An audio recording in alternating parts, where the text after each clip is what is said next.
on Tuesday, March 30th, 2021 in Ms. Popper's room. That is room 721. We will be discussing important information and would like y'all to be there. All are welcome to see you there.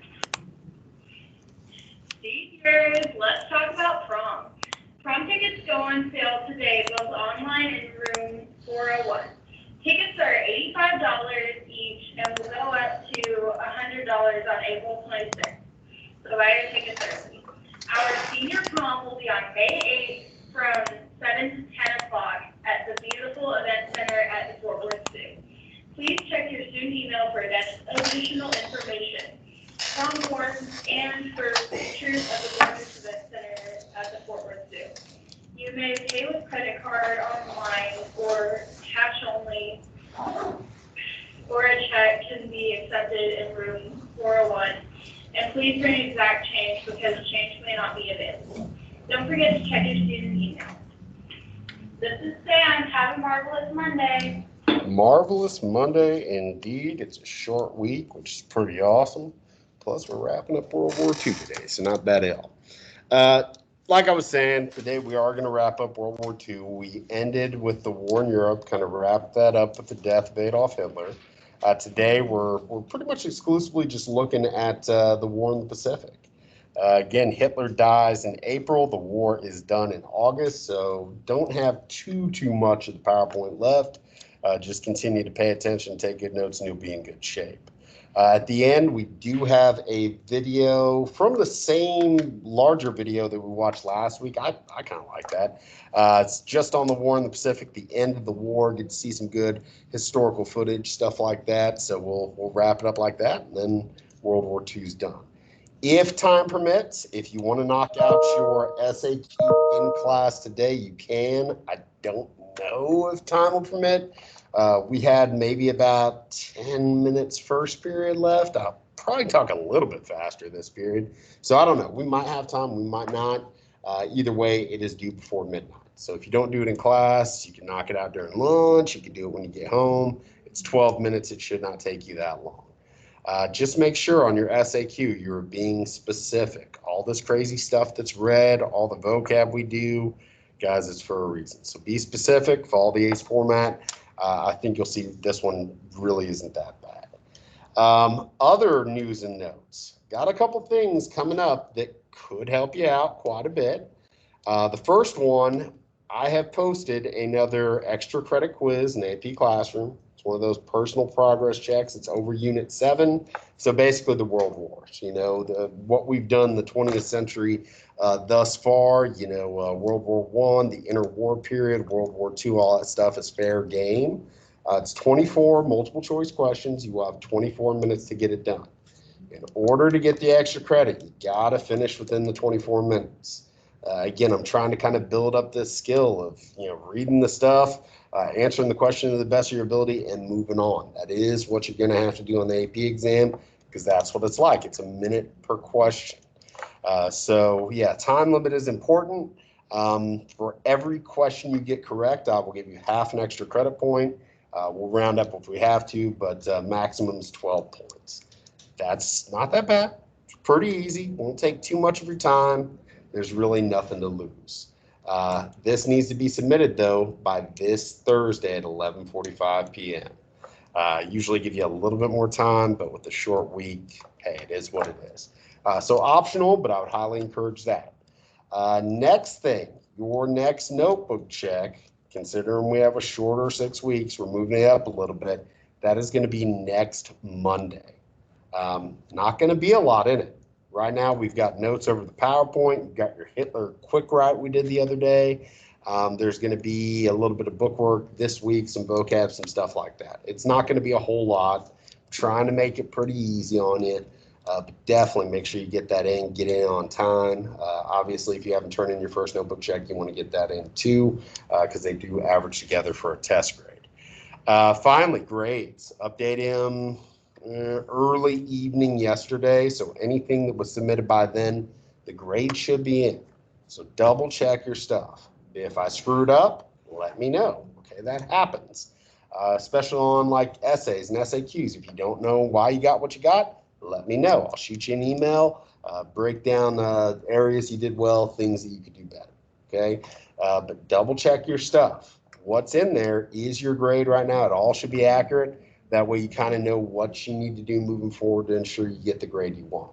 We don't have that much time left. This is week 3. We only have 5 weeks this 6 weeks. And I'll tell you, we're not going to have that many more grades. So anything that you're missing, really, really important that you get that stuff in. I'm trying to think if there's anything else. Oh, last thing, seats. This is going to be your seat. Maybe the rest of the year, I don't know. We might switch it up one more time, but this is pretty much it. If after today you figure, man, I just, for whatever reason, I can't see, there's a glare, the kid next to me stinks, something like that, let me know. I can shift some people around, okay? But if I don't hear anything for the foreseeable future, at least maybe the rest of the year, this is where you're going to be. So try it out today. And like I said, if there's issues, let me know. I don't mind moving you around as long as we got a valid reason. So any questions about any of that? Okay, let's do it. So war in Europe is over. Hitler is dead. Now really all we got to worry about, we being the Allies, is the Empire of Japan. This picture comes from something called the Yalta Conference, where the big 3 Allied leaders, Winston Churchill, Franklin Delano Roosevelt, and Joseph Stalin, really kind of meet to figure out how things are going to be after the war, okay? By the time Yalta comes, this is a little bit before the death of Hitler, I believe. You know, they kind of see that the wars are wrapping up in Europe. They're trying to make plans. I mean, a lot of areas have been destabilized. A lot of people have been killed. A lot of cities have been destroyed. You know, all these different areas are going to need help. So across the Yalta Conference, the Tehran Conference, the last one's the Potsdam Conference, basically it's these 3 guys getting together and just trying to have a game plan for after the war. Now, here's the deal. It becomes pretty clear as a result of these conferences that you've got Churchill and FDR on one side, you got Stalin on the other. Again, they're only allies at this point because they have to be. The Soviet Union, they're communists, they're dictatorial. You know, Stalin is a pretty evil guy. Whereas, you know, Churchill and Stalin definitely lean more towards the democratic side of things. Definitely not perfect, but again, just their different styles of rule and their different beliefs really do kind of put a wedge between them. And it becomes clear that once the war is over, they're going to go their separate ways. They're probably not going to be the best of friends. In the short term, they got to figure out how to fix things, how to help out the people that the war has really affected. So essentially, they divide Europe up especially into Eastern and Western parts. Now, a lot of this is based on logistics. Stalin and the Soviets are already in Eastern Europe. They had marched from the Soviet Union into the eastern part of Germany. They were the first people to be there in Berlin. They were already occupying these countries. Okay, whereas, you know, the United States and Great Britain had kind of marched in from the West. So it's kind of agreed, hey, we, the United States, Great Britain, we're going to kind of help out the West. We're going to try to stabilize things, give them loans, rebuild, do what we got to do, whereas Stalin's going to try to do more or less the same thing in the East. The fear was, though, Stalin, now in control of these territories, was never going to leave. So FDR and Churchill are like, hey, you've got to promise us, you know, after things settle down, you're going to give these people the ability to have popular sovereignty, to have self-determination. They can elect their own leaders. They can do their own things. If they want to be more like you, that's fine. If they want to be more like us, that's fine. You're to help them out and then go home. Problem is, Stalin never goes home. Has anybody ever heard the term the Iron Curtain? Okay, it's kind of a weird one. You're going to hear it a lot here in the next week or so. Guys, from 1945 all the way until the 1990s, which, believe it or not, was not that long ago, this is kind of what you had. In the West, the areas in blue, more or less free and democratic and capitalist.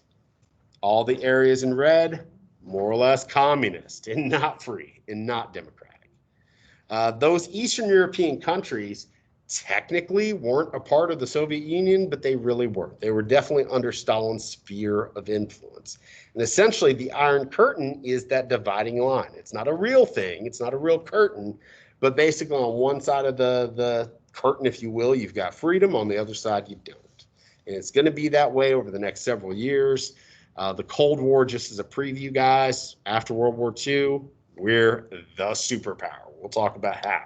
Soviet Union is a little bit behind us, but they're wanting to be that. And over the next 40, 50 years, you know, between the U.S. and the Soviets especially, it's kind of like a game of one-upmanship. Who's going to be the top dog? Who's going to have the strongest militaries? Who's going to get to space first? Who's going to get to the moon first? Who's going to win the Olympics? I mean, we competed with each other in every way imaginable. They thought we were going to conquer the world. We thought they were going to conquer the world. And while we never directly go to war with the Soviets, that's why it's the Cold War, we do sponsor different sides of conflicts. Like in Vietnam, they're kind of helping one side, we're helping the other. The Korean War, they're kind of helping one side, we're helping the other. We call those proxy wars, because even though we're not fighting the Soviets, we're kind of fighting each other through other individuals. It's kind of weird, but a little preview for where we're going.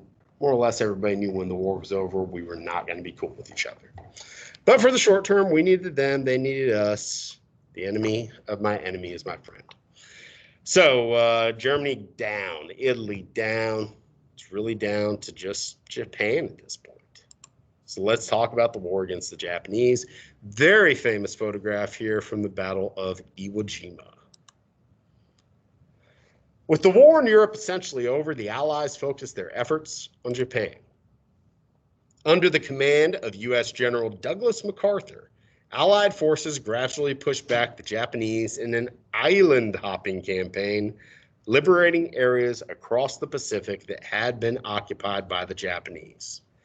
Guys, this island-hopping campaign started, right after Pearl Harbor. Yeah, we focused more of our efforts in Europe at first, mainly because that was to help out our allies, but we have been fighting the Japanese pretty much ever since Pearl Harbor out in the Pacific. They had taken over a lot of East and Southeast Asia, but a lot of islands in the Pacific. Our job, our plan, gradually take each one back, island by island, push them back to Japan itself, and then kind of figure out what's next. That's what island hopping means. We bounce around from the islands and kick them off, obviously having to fight them in the process. One of those islands was Iwo Jima. The U.S. scored a decisive victory at the Battle of Midway, a very large naval battle, which served as a turning point for the war in the Pacific. Just like D-Day was kind of the turning point for the war in Europe, the Battle of Midway was more or less the turning point for the war in the Pacific, because after that, we're pushing them back pretty consistently. Again, when you think about how we fought the Japanese, especially during most of the war, that's what I want you to think of, island hopping. Going from island to Holland, or not Holland, island to island and booting them off.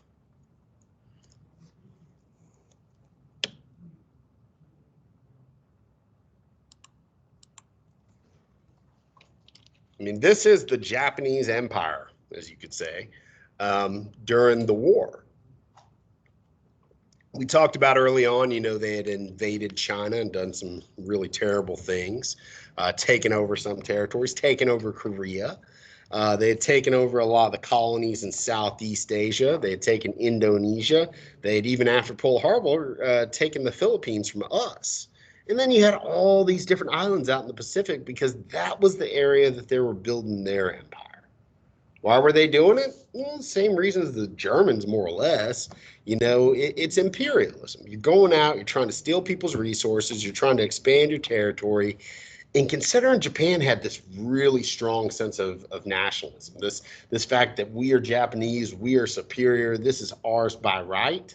I mean, they were very much in line with what the Germans were doing. It's a little bit different. Maybe that sense of cultural superiority didn't go as far as the Germans with their Aryan ideology, but a lot of the things are the same, as are the atrocities. The Japanese, as you saw with the rape of Nanjing, did things that were truly deplorable. So we're island hopping. push them back out of all these territories, push them back to Japan itself, recapture all this lost land, and then take the fight to Japan. Now, in the midst of all this, our president, who had been president for the last 12 years, just won his 4th term as president, unexpectedly dies. After being reelected for an unprecedented 4th time in 1945, arguably one of America's greatest and most popular presidents, Franklin Delano Roosevelt, unexpectedly died. Roosevelt's economic policies had helped end the Great Depression, and his keen political decisions had guided the U.S. to near victory in World War II. Unfortunately, the war was not over yet. Upon his death, Roosevelt's Vice President, Harry S. Truman, became the 33rd President of the United States. So let's talk about Truman, because he's going to be the one that has to make the big decisions of how to actually end the war. They had just gotten reelected, or they had just gotten elected, let's say that, because Truman, even though this is going to be Roosevelt's 4th go at being president, he is his brand new vice president, okay? Roosevelt, he had had 3 vice presidents. Truman was the final one. And really, Truman and Roosevelt didn't really know each other. It was one of those political deals where, you know, they threw Truman on the ticket to more or less do somebody a favor, and Roosevelt was like, hey, fine, whatever. They had only talked a couple times, barely knew each other. He probably didn't know that much about Roosevelt's plan for ending the war. There was a lot of things he wasn't really even allowed to know until he was president. So Roosevelt dies, and very shortly thereafter, Truman's briefed on what's really going on. And that's when he hears about a top secret project to develop a new weapon, the most powerful weapon in all of human history up to that point, the Manhattan Project. And that weapon will be based on the theories of a very famous person, probably the most famous scientist who ever lived, Mr. Albert Einstein. Throughout the war, the United States had been developing a powerful weapon based on the theories of Albert Einstein. Einstein believed that space and time were relative and that a large amount of energy could be released from a small amount of matter, the theory of relativity. The Manhattan Project refers to the effort of leading scientists to develop an atomic bomb for the United States. Now, this is kind of interesting. You got to look at the context. Anybody know what type of name Einstein is? It's not American. It's Jewish. It's also German. Einstein was a German Jew. He was already a very famous man by the time, Hitler starts rising up through the ranks. And Einstein, being Einstein, kind of saw the writing on the wall. I mean, he saw the anti-Semitic rhetoric that was coming out. He saw, just how far, a guy like Hitler could take it if he had absolute power. So before, things got really bad, Einstein gets out of town. He moves to the United States. And almost immediately upon getting here, he writes a letter to the U.S. President, Franklin Delano Roosevelt. Now, President probably gets a lot of letters, right? But when you get a letter from Einstein, you're going to read it because he was already a famous, more world famous, then than he is now, really, because he was alive. Think of him on the level of someone like Elon Musk or some sort of very famous big figure with a big brain. So Roosevelt reads this letter, and essentially, and I'm paraphrasing, but basically Einstein breaks it down for him. Hey, scientists over in Germany are working on this. They're working on a weapon based on my ideas. They're not there yet. It's in its infancy, but they're trying to make this thing. You guys need to beat them to the punch, because if Hitler gets his hand on this, it's all over for all of us. So it's really with his prompting that this project begins. Now, Einstein's not actually involved in making the thing, but it's all based on his theories. It starts with his guidance. They get a team of the top scientists together, and throughout the war, they're trying to develop this. By the time you get to 1945, they have it. Okay, they've tested it out. They know it's powerful. They don't really know exactly what it'll do, but they know it's going to be shocking. So now Truman's got a pretty big decision on his hands, and that, man, just the pressure. Okay, on one hand, you can invade Japan. Here's the deal: Japan, it's 4 islands. It's all mountains. All right, the terrain is going to be very difficult to navigate. The beaches were heavily defended, so just pulling up like they did on D-Day, that's not going to work. He knew that yes, we could do this, and yes, ultimately we could probably defeat the Japanese, but this could be years and years later, and we're going to use tens of thousands of American lives, probably more than that. You got to also think about the Japanese. They're hardcore. Okay, not only do they have this kind of inflated sense of nationalism where they think that they're stronger and better than just about anybody else, but culturally, they still operate under that old school, samurai mentality. I mean, some Japanese soldiers still carried samurai swords. They believed that it was a great honor to die in warfare. Good example of just the extent that they would go to not dishonor themselves. Those pilots that attacked us at Pearl Harbor, that was a one-way trip, and they all knew it. They only had enough gas to get to Hawaii. They didn't have enough gas to get home. So they knew they were never coming home, and they volunteered for it anyway. When they had dropped all their bombs and fired all their bullets, they crashed their planes and the ships. They were kamikaze pilots, as they were known. Because to them, I mean, they just were never going to surrender. So us invading, yeah, we would win eventually, but who knows how long it would take, mainly because the terrain was so treacherous. So that's option 1. Option 2, you try out this bomb that no one's ever done before, that we've tested and we know is very powerful, but we don't really know exactly how damaging it's going to be. I mean, it's a toss-up. On one hand, you're going to lose a lot of Americans. On the other hand, you're going to kill a lot of Japanese civilians. I don't know. I don't know if it was the right decision, but the decision he made was to use the bomb. And that is how we end the war. Hoping to prevent high Allied casualties that would result from a land invasion of Japan, Harry S. Truman authorized the use of the new atomic bomb. At the time, this was the most powerful weapon invented in human history. On August the 6th, 1945, the atomic bomb Little Boy was dropped on the Japanese city of Hiroshima, directly killing an estimated 80,000 men, women, and children. By the end of the year, injury and radiation brought total casualties somewhere between 90,000 and 140,000. The population before the bombing was around 340,000 people. So you're looking at almost half the people dead. Approximately 69% of the city's buildings were completely destroyed and another 7% severely damaged. Now that is shocking. Like in an instant, we're talking people vaporized, the city leveled. Not all of it, but most of it. There had never been anything like this before in history. The United States was the only country that had this.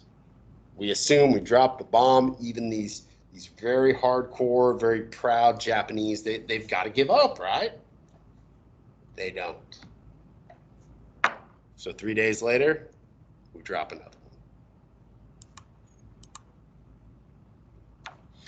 3 days later, a second atomic bomb, codenamed Fat Man, was dropped on the Japanese city of Nagasaki. The north of the city was destroyed in less than 1 second, and an estimated 40,000 people were killed instantly. I mean, just imagine that sort of power, just 40,000 dead, that quick, vaporized. Buildings just pretty much vaporized. It's insane to even think about that sort of power. And this is 1945. The stuff we have today, oh my God, way more powerful. According to the statistics published by the city of Nagasaki, an estimated 73,884 people died and 74,909 people were injured by the bomb by the end of 1945. These bombings were the first and only time that atomic, later called nuclear weapons, would or have been used in warfare.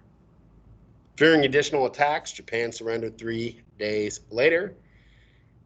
And with our use of this terrifying weapon, World War II came to an end.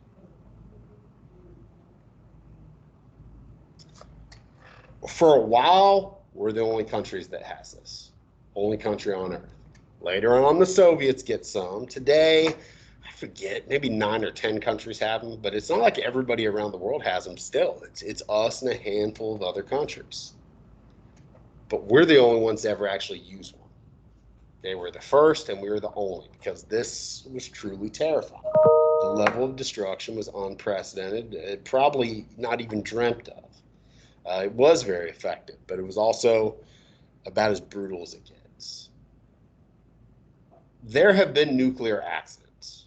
There's unfortunately been a decent number of them, but there's never been like a deliberate nuclear attack like this. And the reason is, we had them for a while, so we automatically are the most powerful country in the world after the war. Soviets get them, then some other people get them. But throughout the rest of the 20th century, we're involved in this nuclear arms race with the Soviets. We're trying to outdo them. They're trying to outdo us.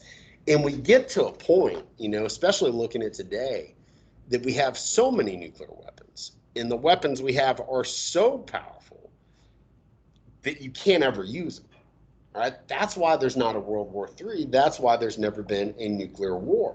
Because at a certain point in the game, us and the Soviets looked at each other and said, if we do this, you guys are all dead, we're all dead, and the Earth itself is going to be so irradiated, it's going to be uninhabitable. It's a concept called mutually assured destruction. If there's no way to win, why fight at all? That's why we never actually fight the Soviets, okay? That's why it's a Cold War rather than, I guess you could say, a hot war. We came close a couple times. But luckily, never did. Because if we did, we probably wouldn't be here. More on the Cold War later on. So Japan officially surrenders. They go on the aircraft carrier. They surrender to Douglas MacArthur. I think that's the Emperor of Japan in the top hat. People are overjoyed. You would think on one hand Japan would hate us to this day. But no, we are super cool with Japan. They are one of our top allies in Asia. And a lot of that has to do with how we treated Japan after the war. Guys, we didn't just drop the bombs and have them sign the treaty and say, we're out.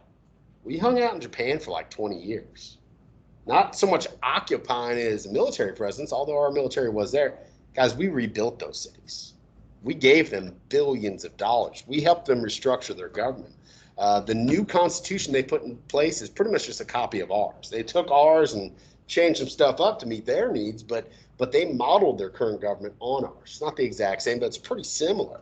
They become a democracy. They become eventually a major trade partner, but that's only because we helped to get them back on their feet. We will do some similar stuff in Western Europe to help rebuild. But again, this is probably something that we did not only because I'm sure we felt a little bit bad about the bombing, but also you help them out. You're trying to avoid further confrontation with them down the line. And that's essentially what we did, and it worked. So the war's over, and the United States emerges as by far the most powerful country on earth for the first time. Now, there's a few reasons for that. We got nukes now. Nobody else did for at least a little bit.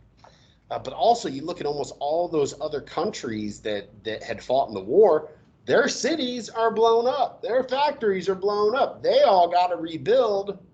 We do not. Everything we have, for the most part, is entirely intact. People are coming home. We have an economic boom. Everybody's buying stuff from us, trading with us. That is how America becomes America. That's how we become a superpower. And we've been that ever since. Now, there's some other people that have kind of crept up and joined us in that category, but man, for a little bit, it's us. Over 100 million military personnel fought in World War II, making it the largest war in history. World War II was the deadliest military conflict in history, with the majority of those killed being civilians. That's the legacy of total war, okay? On one hand, yeah, we needed to do that. Everybody had to play their part. Everybody had to make sacrifices. But when you get in that mentality, everyone now is a legitimate target. And all sides bombed cities, bombed populated areas, sometimes specifically to kill civilians to scare the enemy into submission. We did it, the Germans did it, the Japanese did it, the British did it, everybody did it. Okay, that's why so many people died.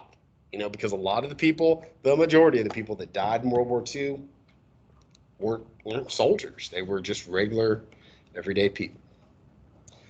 Although no one can be for certain, most experts estimate that between 50 and 80 million people worldwide died in World War II.